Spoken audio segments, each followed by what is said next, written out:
সুবহানাল্লাহ ওয়ালহামদুলিল্লাহ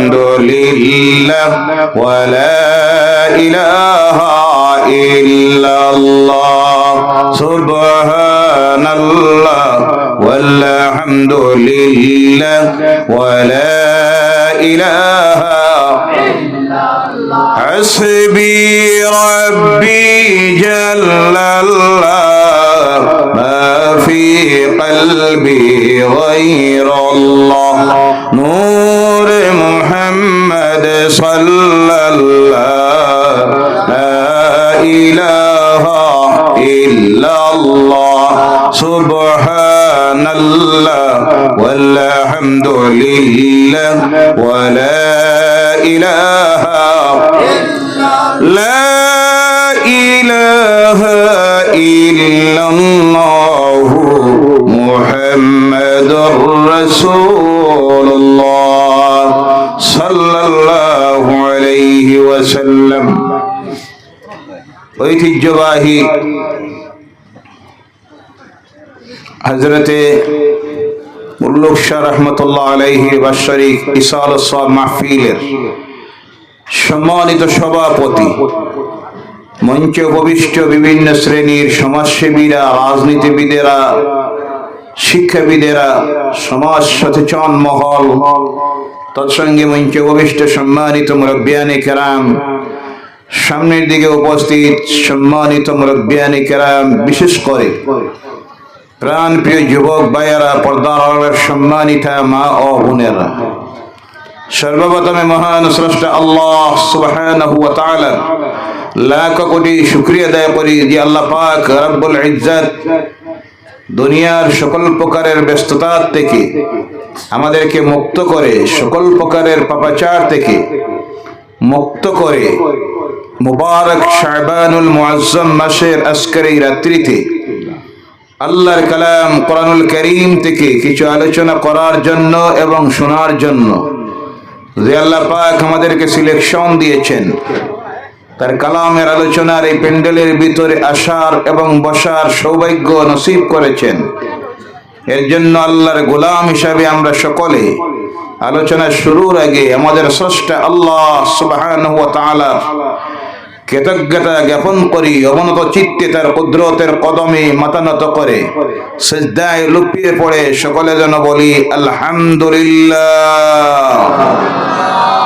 রব্বানা লাকাল হামদ। আমরা শুকরিয়া আদায় করেছি কার? এখানে বর্তমানে এই যে পরিবেশ তৈরি হয়েছে, যেখানে কোনো মারামারি নাই, ঠেলাঠেলি নাই, গালিগালাজ নাই, খোদাখুদি নাই, কোনো সাউন্ড নাই, নিস্তব্ধ সাইলেন্স, যেখানে কোনো জাতি ভেদাভেদ নেই, ভাষার কোনো ভেদাভেদ নেই, ধনী গরিবের কোনো ভেদাভেদ নেই, সাদা কালোর কোনো ভেদাভেদ নেই, আমরা সকলে বসে আছি, একটাই আমাদের পরিস্থিতি, আমরা একজনের গোলাম, তার নাম আল্লাহ। আরো জোরে বলেন, তার নাম আল্লাহ। আমরা কার গোলাম? সেই গোলামীকে স্বীকার করে নিতে কোনো লজ্জা আছে? কোনো শরম আছে? আমরা সেই মাবুদের বিশ্ব স্রষ্টা, যার সমতুল্য কেউ নেই, সমকক্ষ কেউ নেই, যার আসল নাম একটাই, যে নাম হলো আল্লাহ। আর জোরে বলেন আল্লাহ, আরো জোরে বলেন আল্লাহ। সেই আল্লাহর গোলামীকে স্বীকার করে বসে আছি, এই পরিবেশ তৈরি হয়েছে, তার কারণ হলো এখানে চলতেছে আল্লাহর কালামের আলোচনা। বলো সুবহানাল্লাহ। এই চিত্র, এই পরিবেশ পৃথিবীর কোথায় আর পাওয়া যায়? কথা বলেন। রাজনৈতিক জনসভা হলো, আপনি এই পরিবেশ পাবেন? খেলাধুলার চলতেছে, গ্যালারি থেকে বসে আছেন, দর্শকে যাবে, চতুর্দিকে দাঁড়িয়ে আছেন, এই পরিবেশ পাবেন? বিবাহর মাহফিলে অনুষ্ঠানে গিয়েছেন, আপনি এই পরিবেশ পাবেন? তার কারণ হলো এখানে চলতেছে আল্লাহর কালামের আলোচনা, বর্ষিত হচ্ছে আল্লাহর অগণিত রহমত। বলো সুবহানাল্লাহ। আর এখানে আমরা যে পরিমাণ আছি তার চাইতে লক্ষ কোটি গুণে আরো বেশি উপস্থিতি যাদের, তারা হলো আল্লাহর রহমতের ফেরেশতা। সুবহানাল্লাহ বলেন, আরো জোরে বলেন সুবহানাল্লাহ। এইভাবে একটা মাহফিলে এসে হাজির হওয়া অনেক বড় সৌভাগ্যের ব্যাপার, কথা ঠিক কি না? এর জন্য অনেক সময় অনেকে ভাবে রাজনৈতিক নেতারা আসে ভোটের স্বার্থে, ভোট পাওয়ার স্বার্থে। তা নয়, এটা ভুল বোঝে মানুষ। যারা আসেন বিভিন্ন সময়, তারা আসেন এমন এক মাহফিলে দোয়ায় শরীক হওয়ার জন্য বা কিছু সময় বসার জন্য, কথা ঠিক কি না? ভাইয়ারা আমার, কিন্তু দুঃখ লাগে, আফসোস লাগে, এই পরিবেশের মাহফিল ছেড়ে দিয়েও কিছু মানুষ বাইরে দাঁড়িয়ে থাকে, রাস্তায় হাঁটতে থাকে, ঘুরতে থাকে। দুর্ভাগ্য তাদের, যারা রহমত থেকে বঞ্চিত হয়ে যায়, ফেরেশতাদের দোয়ার থেকে বঞ্চিত হয়। দোয়া রাখি, আশা রাখি, এইভাবে যারা জায়গা থাকার পরও বাইরে দাঁড়িয়ে আছেন, রাস্তায় হাঁটতেছেন, আল্লাহ তাদেরকে ঢোকার জন্য তৌফিক দেয়। সকালে বলেন আল্লাহুম্মা আমিন। আজকে আরো ভালো হয়েছে, উপরের মাইক বন্ধ। কোনটা বন্ধ? জি, এ খবর পাইছেন আপনারা? মাইক বন্ধ। এটা ভালো না খারাপ? ভালো, কারণ বিভিন্ন পরীক্ষার মৌসুম চলতেছে, যার কারণে অনেক আছে বাচ্চারা নিদ্রায় অসুবিধা হবে, পড়তে অসুবিধা হবে। ইসলাম ইবাদতের মাধ্যমে কাউকে কষ্ট দিতে চায়, এটা ইসলামের শিক্ষা নয়। তাছাড়া এটা দিলে বিরাট অসুবিধা হয়, যেটা হলো কিছু মানুষ ঘর থেকে বাইর হইতে রাজি হয় না, কথা ঠিক কি না?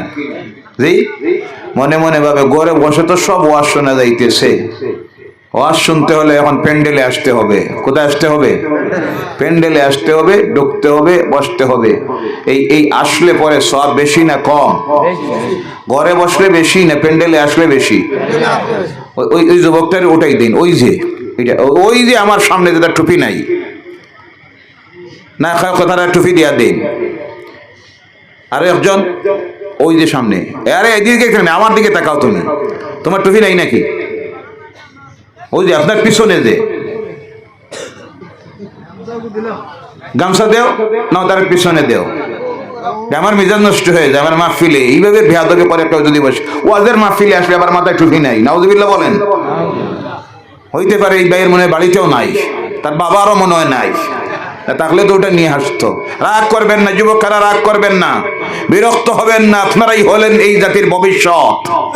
আপনাদের হাত ধরে ইসলাম এই জমিনে প্রতিষ্ঠিত হয়েছে, বলে সুবহানাল্লাহ। আগামী দিনের আপনারাই এই জাতির ভবিষ্যৎ। আপনাদের হাত ধরে ইসলাম টিকেছে, আপনাদের রক্তের উপর ইসলামের ফাউন্ডেশন হয়েছে, বলে সুবহানাল্লাহ। আর এই পৃথিবীতে ইসলাম টিকিয়ে রাখার দায়িত্ব নিতে হবে আপনারা।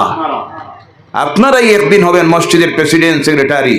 এইভাবে মাহফিল আপনারা দেন, যে জায়গায় যাই সেখানে দেখি আপনাদের মতো যুবকেরা এইভাবে মাহফিল দিতেছে, লক্ষ লক্ষ টাকা খরচ করে। আপনারাই তো ইসলামের মুজাহিদ, বলে সুবহানাল্লাহ।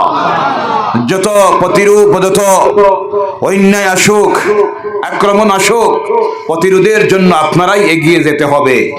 আল্লাহ পাক আপনাদেরকে রাসূলের সুন্নতের উপর আমল করা, প্রকৃত দিনদার ইমানদার হওয়া আমার যুবক ভাইদেরকে আল্লাহ যেন তৌফিক দেয়। সকলে বলেন আল্লাহুম্মা আমিন। ভাইয়েরা আমার, এই পৃথিবীতে আল্লাহ দ্বীনকে প্রচার করার জন্য আল্লাহর পক্ষ থেকে যাদেরকে প্রেরণ করা হয়েছিল, সর্বপ্রথম আল্লাহ যাকে প্রেরণ করেছিলেন তিনি হলেন হযরতে আদম আলাইহিস সালাম। কোন নবী? হযরতে আদম আলাইহিস সালাম। পৃথিবীর সর্বপ্রথম যিনি মানব তিনি হলেন আদম আলাইহিস সালাম। এবং অনুরূপভাবে সর্বপ্রথম ইসলামের প্রচার নিয়ে প্রচারক হয়ে যিনি পৃথিবীতে এসেছিলেন, লা ইলাহা ইল্লাল্লাহর দাওয়াত নিয়ে বিশ্বের মানুষের সামনে যিনি এসেছিলেন তিনি ছিলেন হযরতে আদম আলাইহিস সালাম। বলেন সুবহানাল্লাহ। সেই সময় পৃথিবীতে কোনো মানুষ নাই, সর্বপ্রথম মানুষ হিসাবে যিনি আসলেন তিনি হলেন আদম আলাইহিস সালাম। নবী হয়ে যিনি আসলেন তিনি হলেন আদম আলাইহিস সালাম। এবং তিনি যে স্লোগান নিয়ে পৃথিবীতে এসেছিলেন সেই স্লোগান ছিল লা ইলাহা, আরো জোরে বলেন লা ইলাহা। সেই সময় পৃথিবীতে কোন মানব নেই, আল্লাহর পক্ষ থেকে সর্বপ্রথম যাকে প্রেরণ করা হলো তিনি হলেন আদম আলাইহিস সালাম। এবং ওই আদম আলাইহিস সালাম পৃথিবীতে এসে সর্বপ্রথম যে ঘর তৈরি করেছিলেন সেই ঘর হলো আল্লাহর ঘর। কার ঘর? এই জমিন কার? এই জমিনের মালিক কে? আকাশের মালিক কে? সৃষ্টিতে যা কিছু আছে আল্লাহকে বাদ দিয়ে সমস্ত কিছুর একচ্ছত্ব মালিকানা কার? এর জন্য আল্লাহ বলছেন ওয়ালিল্লাহি মা ফিস সামাওয়াতি ওয়া মা ফিল আরদ। জোরে বলো আল্লাহু আকবার। আকাশ আর জমিনের মধ্যে যা কিছু আছে সব কিছু একমাত্র আল্লাহর। কার? আল্লাহ। এই জমিনকে আল্লাহ সৃষ্টি করলেন, তারপর এই পৃথিবী নামের বাগানকে সাজানোর জন্য আল্লাহ পাক তারকারাজিকে সৃষ্টি করলেন, চন্দ্র সূর্য নক্ষত্ররাজি সৃষ্টি করলেন, পাহাড় পর্বত সৃষ্টি করলেন, সমুদ্র সৃষ্টি করলেন। করার পর আল্লাহ রাব্বুল আলামিনের ইচ্ছা হলো এই জমিনের মধ্যে তার সৃষ্টির সবচাইতে আশরাফুল মাখলুককে প্রেরণ করবেন। আল্লাহ তখন ফেরেশতাদের সঙ্গে আলোচনা করলেন, যে কথা আল্লাহ পাক তার কালাম কোরআনুল কারীমের মধ্যে আল্লাহ বলছেন ওয়াইজ ক্বালা রাব্বুকা লিল মালাইকাতি ইন্নী জাইলুন ফিল আরদি খলিফা। বলো সুবহানাল্লাহ। আল্লাহ যখন আলোচনা করলেন তার ফেরেশতাদের সঙ্গে এই জমিনে তার প্রতিনিধি প্রেরণ করার জন্য, আল্লাহ সেই আলোচনা করে এই পৃথিবীতে যাকে প্রেরণ করলেন তিনি হলেন হযরত আদম আলাইহিস সালাম, পৃথিবীর সর্বপ্রথম মানব এবং পৃথিবীর সর্বপ্রথম নবী। এবং তিনি যে স্লোগান তখন পৃথিবীতে এসে সর্বপ্রথম উচ্চারণ করলেন সেটা হলো লা ইলাহা ইল্লাল্লাহ। যে ধর্ম নিয়ে তিনি আসলেন সে ধর্মের নাম হলো ইসলাম। সুবহানাল্লাহ বলেন। পৃথিবীর সর্বপ্রথম ধর্ম কোন ধর্ম? ইসলাম। এর আগে পৃথিবীতে কোনো ধর্মই ছিল না, মানুষও ছিল না। আমার বলার উদ্দেশ্য হল আদম আলাইহিস সালাম জমিনে আসলেন, উনি চলে গেলেন, আবার পৃথিবীর মানুষ যখন গুমরাহির রাস্তায় চলে গেল, আল্লাহ বলে গেল, আল্লাহর নাফরমানিতে লিপ্ত হয়ে গেল, তখন আরেকজন নবী আল্লাহ জমিনে প্রেরণ করলেন। এইভাবে এক নাগাড়ে একজনের পর আরেকজন নবী আল্লাহ পাক এই জমিনের মধ্যে দিলেন।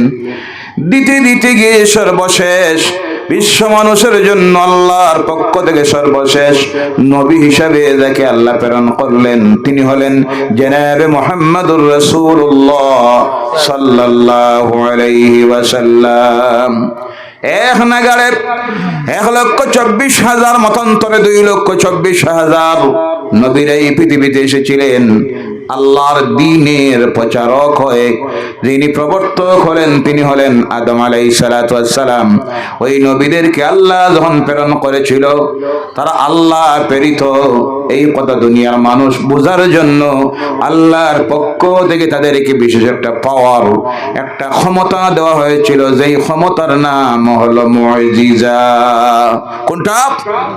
অসম্ভব কোন কাজকে করে তারা দুনিয়ার মানুষের সামনে তুলে ধরতেন, যাতে করে পৃথিবীর মানুষ দেখে বুঝতে পারে এরা সাধারণ মানুষ নয়, আপনার আমার মতো মানুষ নয়, এরা সিলেকশন প্রাপ্ত আল্লাহর পক্ষ থেকে। বলে সুবহানাল্লাহ।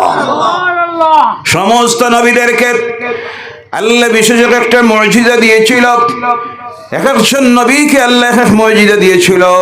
হযরতে দাউদ আলাইহিস সালাতু ওয়াস সালাম কে আল্লাহ মুজিজা দিয়েছিল লোহার জিনিস, কোন তৈরি লোহার জিনিসে যখন তিনি হাত দিয়ে ধরতেন তার হাতের উত্তাপে ওই লোহা গলে গলে মোমবাতির মতো হয়ে যাইত। সুবহানাল্লাহ। আর জোরে বলেন সুবহানাল্লাহ। হযরতে ঈসা আলাইহিস সালাতু ওয়াস সালাম কে আল্লাহ বিশেষ মুজিজা দিয়েছিল, জন্মগত কোন অন্ধ যখন ওর কিনারার মধ্যে যাইত হাত দিয়ে তিনি যখন মোছা দিতেন তার চোখের মধ্যে দেওয়া মাত্র সেই মানুষটা সুস্থ হয়ে যাইত। সুবহানাল্লাহ।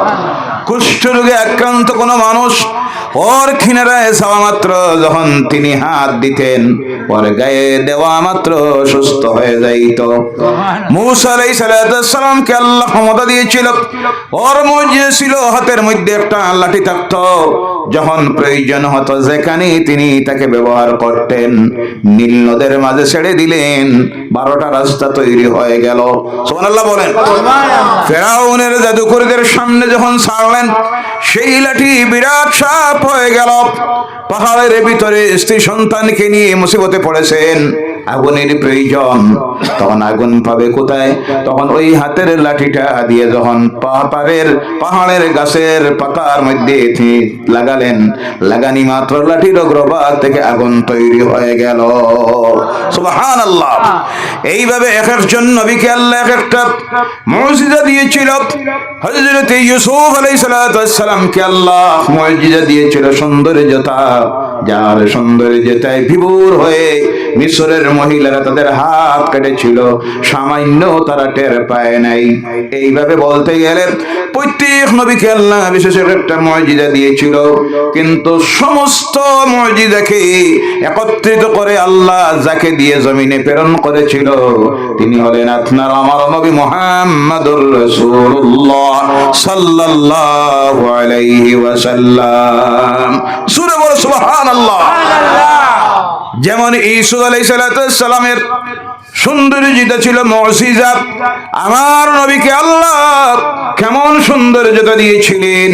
ইউসুফের সৌন্দর্যতায় মিশরের মহিলারা ওর চেহারার দিকে চেয়ে চেয়ে হাতের আঙ্গুল কেটেছিল, কিন্তু আমার নবীর সৌন্দর্যতার সুন্দর চেহারার দিকে দেখে দেখে সেই দিনের রাসূলের সঙ্গের সাথী যুবকেরা সাহাবীরা তাদের নিজের কল্লা গর্দনা কেটে দিয়েছিল, টের পায় না।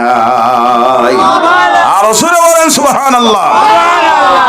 হযরতে মূসা আলাইহিস সালামের মুখের তুতু ছিল মুজিজা। ফেরাউনের অসুস্থ মেয়ে গায়ে কুষ্ঠরোগ হয়েছে, ওই মূসা নামের নবী, শিশু নবীর মুখমণ্ডল থেকে তুতু নিয়ে লাগাইয়া দেওয়া হলো, তার মেয়ে সুস্থ হয়ে গেল। আমার নবী মুহাম্মদ রাসূলুল্লাহ সাল্লাল্লাহু আলাইহি সাল্লামের মুখের তুতু শুধু নয়, গোটা বডিটাকে আল্লাহ মুজিজা বানাইয়া দিয়েছিল। আর রাসূল বলেন সুবহানাল্লাহ।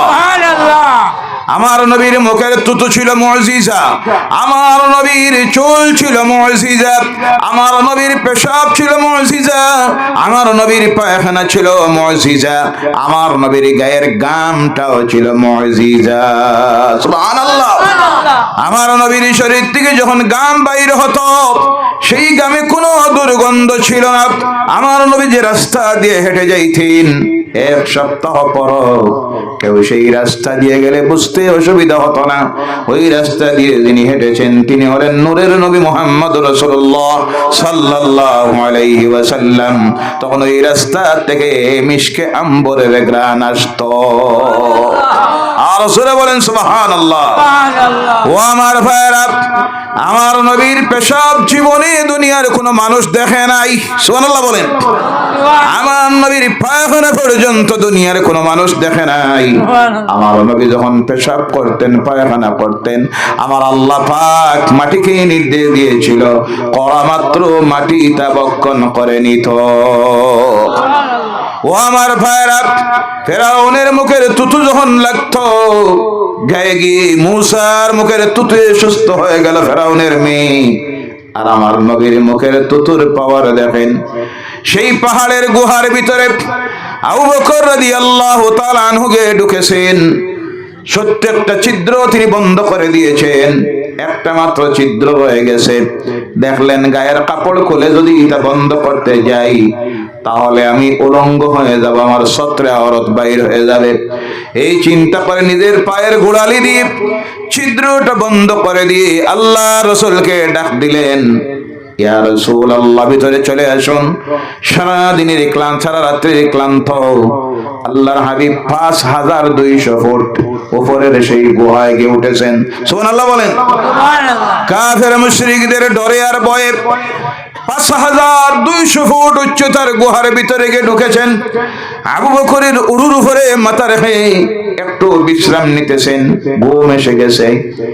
তখন এই ছিদ্র দিয়ে একটা সাপ বাইরে হইতে চায়। সে হলো হযরতে মূসা আলাইহিস সালামের উম্মত। কার উম্মত? মূসা আলাইহিস সালামের উম্মত। মূসা আলাইহিস সালাম এইভাবে একটা আসনে বসে তাওরীত তিলাওয়াত করতেন। কোনটা? তাওরীত। সেই তাওরীতে ছিল আমার নবীর নাম 70 বার আর মূসার নাম ছিল 7 বার। কতবার? 7 বার। তিলাওয়াত যখন করে তার নবীর প্রতি ভালোবাসা দেখাইতে গিয়ে আমার নবীর সঙ্গে বেয়াদবি করে বসলো, আমার নবীর 70টা নামের উপরে কলম চালাইয়া দিল, কলম দিয়ে কাটলো। 70 নম্বর নামের উপরে যখন কলম চালাইছে, আমার আল্লাহর জাতের বরদাস্ত হয় নাই, বলে সুবহানাল্লাহ। এই নবী সেই নবী যে নবীর শানে কেউ বেয়াদবি করলে আল্লাহর জাতের সহ্য হয় না, বলে সুবহানাল্লাহ। কারণ আল্লাহ নিজেই তো বলেছে ওয়ারাফা'না লাকা যিকরাক, সুবহানাল্লাহ বলেন। আপনার মর্যাদাকে আমি সুউচ্চ মর্যাদায় উন্নীত করব, সুবহানাল্লাহ। ভাইরা আমার, কলম যখন চালাইছে সঙ্গে সঙ্গে আল্লাহ পাক তার আকৃতিকে বিকৃত করে দিয়েছেন। অন্যান্য নবীদের উম্মতেরা যখন আল্লাহর নাফরমানি করত, আল্লাহ অনেক সময় তাদের আকৃতিকে বিকৃত করে দিত। কোরআন প্রমাণ করতেছে অনেক কওমকে আল্লাহ পাক শুকরে রূপান্তরিত করে দিয়েছিল, অনেক কওমকে আল্লাহ বানর বানাইয়া দিয়েছিল। ও আমার ভাইয়েরা ও মুসলমানেরা, আমরা যদি আখিরি জামানার নবীর উম্মত না হইতাম, আজকে এই পৃথিবীতে মানুষ খুঁজাইয়া পাওয়া যাইত না, শুধু শুকর আর কুকুরে ভরপুর রইত। কথা ঠিক কিনা? যেভাবে আমরা আল্লাহর নাফরমানিতে আজকে লিপ্ত, এমন একটা গুনার কাজ বাকি নাই, সব চলছে নিনা না। একমাত্র আল্লাহ পাক তার রাসূলের খাতিরে আমাদের আকৃতিকে আল্লাহ বিকৃত করতেছে না। এজন্য আল্লাহ লাখো শুকরিয়া আদায় করো সেই নবীর উম্মত হওয়ার কারণে, বলো সুবহানাল্লাহ। আল্লাহ পাক তাদের আকৃতিকে বিকৃত করে দিত। এবার দেখা গেল ওই যে মানুষটা বসে আমার নবীর নামের উপরে কলম চালাইয়াছিল, আল্লাহ পাক সঙ্গে সঙ্গে তার আকৃতি বিকৃত করে সাপ বানাইয়া দিল। কি বানাইয়া দিছে? হযরত মূসা আলাইহিস সালাম প্রতিদিন সকালবেলা চলে যাইতেন তুর পাহাড়ে, আল্লাহর সঙ্গে কথাবার্তা হতো, প্রয়োজনীয় যা বলার তিনি বলতেন, আল্লাহ তাকে বলতো। তিনি ফিরে এসেছেন, মূসার সব সময় হাতে থাকতো একটা লাঠি। কি থাকতো? একটা লাঠি। এর জন্য সর্ব অবস্থায় হাতের মধ্যে একটা লাঠি রাখা নবীদের সুন্নত, বলে সুবহানাল্লাহ। কার সুন্নত? কার সুন্নত? আর এখন যদি আপনি সেই সুন্নত লইয়া বাইর হন শহরে, তাহলে কই ওইটা মনে হয় নাম করা সন্ত্রাসী। কথা কি না? জি, আমার রাসূলের সুন্নতের উপর আমল করবেন। সব সময় মূসার হাতে ওই লাঠিটা থাকতো। এর কারণে আগের জীবনের পীর বুজুর্গেরা যারা, তাদের হাতের মধ্যে কি থাকতো? কি থাকতো? লাঠি। এটা কার সুন্নত? আমার নবীর সুন্নত। লাঠি থাকতো। মূসা এসেছেন, ফিরে এসে দেখেন তার ওই চেয়ারের মধ্যে, আসনের মধ্যে একটা সাপ। লাঠি তুলেছেন ডান্ডা দেওয়ার জন্য, মূসার মিজাজ তো সঙ্গে সঙ্গে সেই সাপের জবান খুলে গেল। সাপ বলল, মূসা রে, তুমি আমার বরাঘাত করো না, আমি তোমার সেই উম্মত, আমার নাম হলো এটাই। মূসা অবাক হয়ে গেছেন, আহারে তোর অবস্থা এমন কেন হলো? কি অপরাধ করেছস? কেন আল্লাহ তোর আকৃতি বিকৃত করে দিল? বলল, আমার অপরাধ হলো আমি তাওরীত তিলাওয়াত করতেছিলাম, আর ওই তাওরীতের মধ্যে আখির জামানার নবী আমি তো দেখি নাই, চিনি নাই। আমি দেখলাম আপনার নাম হলো 7 বার, আর সেই নবীর নাম হলো 70 বার। তাই আপনার মহব্বতে আমি সেই নামের উপরে কলম চালিয়ে দিয়েছি, কলম দিয়ে নাম কেটে দিয়েছি। মূসা আলাইহিস সালাম বললেন, ও আমার উম্মত রে, এমন জায়গায় বেয়াদবি করেছস, আমিও মাফ করতে পারবো না, আমার আল্লাহও মাফ করে দিবে। চিনোস নাই কার সঙ্গে বেয়াদবি করছ? যাকে সৃষ্টি না করলে আমার আল্লাহ, আমি মূসাকে ও সৃষ্টি করত। আল্লাহ সৃষ্টির কোন মাখলুক সৃষ্টি হতো না। এই নামের সঙ্গে বেয়াদবি করছ, তোর মাফি নাই। কান্দা শুরু করেছে। মূসা আল্লাহর কাছে আরজ করেন, আল্লাহ বলেন, মূসা রে, একটা কাজ করা যায়, আমি তার হায়াতটা বাড়াইয়া দিব। তাকে বলে দেব মক্কার পশ্চিমের একটা পাহাড়, সেই পাহাড়ে যেন সে চলে যায়, আমার ফেরেশতারা তারে দেখাইয়া দিবে ওই পাহাড়ের মধ্যে একটা গুহা আছে, সেই গুহায় আমার নবী একদিন এসে আশ্রয় নেবেন। মক্কার ইসলামের দুশমনেরা আমার নবীকে যখন বিতাড়িত করবে, আমার নবী আশ্রয় নেওয়ার জন্য আমি আল্লাহ ওই গুহাটাকে নবীকে বানাইয়া রেখে দিয়েছি। সুবহানাল্লাহ। এখনো নবী আসেন নাই, নবীর হেফাজতের জন্য আমার আল্লাহ সেই গুহা বানাইয়া রেখে দিয়েছে। সুবহানাল্লাহ বললেন না? সেই গুহায় কেন অপেক্ষা করে, আমার নবী যখন আসবেন আমার নবীর কাছে যদি মাফি চায়, আমি আল্লাহ রাব্বুল আলামিন আমার নবী মাফ করে দিলে আমি আল্লাহও মাফ করে দিব। এবার চলে গেছে সেই গুহার ভিতরে, আমার নবী গুহার ভিতরে ঢুকেছেন, সে অপেক্ষা করতেছে আমার নবীর দিদার পাওয়ার জন্য, মাফি চাওয়ার জন্য, কিন্তু বাইর হতে পারে না। আবু বকর পায়ের গোড়ালি দিয়ে ছিদ্রটাকে বন্ধ করে রেখেছেন। এবার দেখে যদি নবী চলে যান আমার সেই গুনার মাফি আর হবে। সঙ্গে সঙ্গে আবু বকরের পায়ের নিচে ছুবল মারে, বেদনা উঠে গেছে, মাথায় বিষ উঠেছে। আবু বকর নিজের অজান্তে চোখে দিয়ে পানি পড়া শুরু হয়ে গেছে। আমার ঘুমন্ত নবীর চেহারার মধ্যে পুরো পানি যখন পড়েছে, আল্লাহ রাসূলের ঘুম ছেড়ে গেছে। বলেন, ও আবু বকর, মনে হয় বাড়ির কথা মনে পড়ে গেছে, স্ত্রী ছেলে মেয়ের কথা মনে পড়ে গেছে। আবু বকর বলেন, ইয়া রাসূলুল্লাহ সাল্লাল্লাহু আলাইহি সাল্লাম, যেদিন কলেমা পড়ে ঈমান এনে মুসলমান হয়েছি, আল্লাহর জাতের কসম সেই দিন থেকে দুনিয়ার সমস্ত কিছুর চাইতে আপনার সঙ্গে আমার মহব্বত বেশি। আর সূরা বলেন সুবহানাল্লাহ। এর নাম হলো ঈমান, এর নাম দুনিয়ার সব কিছুর চাইতে ভালোবাসতে হবে কাকে? আল্লাহর রাসূলকে। যত সময় সেই ভালোবাসা দিতে পারবেন না ততদিন পর্যন্ত আপনি মুমিন হইতে না পারলে মুত্তাকি হতে পারবেন না, আর মুত্তাকি হইতে না পারলে আল্লাহর ওলি হতে পারবেন। ওলি হওয়ার জন্য শর্ত হলো মুত্তাকি হতে হবে। কি হতে হবে? মাহজুফ যারা তাদের সাবজেক্ট আলাদা, মুলুক শাহ রাহমাতুল্লাহি তাআলা আলাইহি অনুরূপ যারা তাদের সাবজেক্ট আলাদা, সেদিকে আমরা যাচ্ছি না। আমার বলার উদ্দেশ্য হলো আমরা ঈমানদার হয়েছি, মুসলমান হয়েছি, মুমিন হতে পারি নাই। মুমিন হতে হলে মুত্তাকি হতে হবে, আর মুত্তাকি হয়ে গেলেই সেই ব্যক্তি হয়ে যায় আল্লাহর ওলি। বলে সুবহানাল্লাহ। আমরা আল্লাহর ওলি হতে চাই কি চাই না? আওয়াজ করে বলেন, হতে চাই কি চাই না? শুধু ওলিদের খেদমত করব, জিয়ারত করব, দোয়া নিব না আমরা ওলি হব? ওলি হতে চাই কি চাই না? আওয়াজ করে বলেন, ওলি হতে চাই কি চাই না? আমরা প্রত্যেকে আল্লাহর ওলি হতে চাই, কথা ঠিক কি না? ওলি হতে হলে মুত্তাকি হতে হবে। মুত্তাকি তাদেরকে বলে যারা আল্লাহর ডরে আর ভয়ে, আল্লাহর ডর ভয়কে অন্তরে নিয়ে সকল প্রকারের অন্যায়, আল্লাহর নাফরমানি কাজ থেকে নিজেকে বাঁচাইয়া রাখে, আর আল্লাহর আদেশ মেনে নিষেধ মেনে জমিনে চলে, তারাই হলো মুত্তাকি। আর যারা মুত্তাকি তারাই আল্লাহর ওলি। বলে সুবহানাল্লাহ। আল্লাহ আমাদের প্রত্যেককে মুত্তাকি হওয়ার তৌফিক যেন দেয়। সকলে বলেন আল্লাহুম্মা আমিন।